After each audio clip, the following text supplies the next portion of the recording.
தேவனுக்கே மகிமை உண்டாவதாக. தெய்வ சித்தம். மத்தேயு 6:10.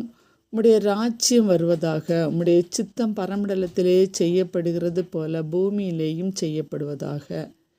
இயேசு கிறிஸ்துவின் சீஷர்கள் ஜெபிக்க அறியாத போது அவரிடத்தில் வந்து ஜெபிக்க கற்றுக்கொள்ள முன்வருகின்றனர். அப்போது அவர் கற்றுக் கொடுக்கிற ஜெபத்தின் ஒரு பகுதிதான் மேலே வாசிக்கிறோம். தேவனுடைய ராஜ்யம் பூமியிலேயும் செய்யப்பட வேண்டும்.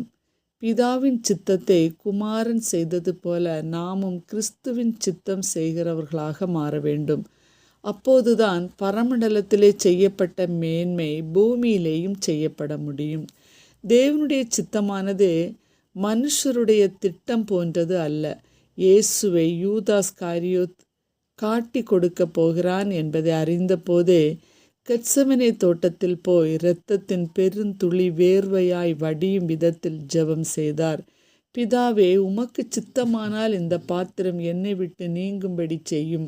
ஆயினும் என்னுடைய சித்தத்தின்படி அல்ல, உம்முடைய சித்தத்தின்படியே ஆக கடவது என்று பிதாவின் சித்தத்தை ஏற்று அதற்கே முதலிடம் கொடுத்து தன்னை ஒப்பு கொடுத்தார்.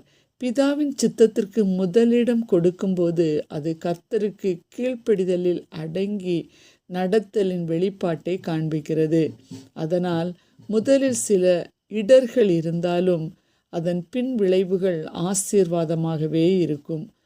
ஆரம்பம் அற்பமாயிருந்தாலும் முடிவு சம்பூர்ணமாயிருக்கும். பிரியரே, தெய்வ சித்தத்திற்கு கீழ்ப்படிந்து ஒப்பு கொடுத்ததின் பலன் இயேசு மரித்தும் உயிரோடு எழுப்பப்பட்டார்.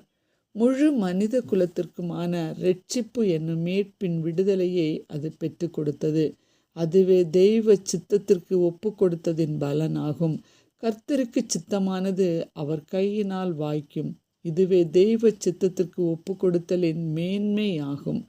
ஒருவனாகிலும் கெட்டுப்போவது பரலோகத்தில் இருக்கிற உங்கள் பிதாவின் சித்தம் அல்ல. ராஜ்யத்தின் மேன்மையை பூமியிலும் செய்யப்பட நம்மையும் ஒப்பு கொடுப்போமா? ஆமேன். அன்புள்ள இயேசு சுவாமி, இந்த நல்ல நாளுக்காக நன்றி. சீஷர்கள் கற்றுக்கொண்ட அதே ஜெபத்தை நாங்களும் கற்றுக்கொண்டு எங்கள் வாழ்நாளெல்லாம் உம்முடைய சித்தத்தை செய்ய எங்களுக்கு பலத்தை தாரும். இயேசுவின் நாமத்தில் பிதாவே, ஆமேன்.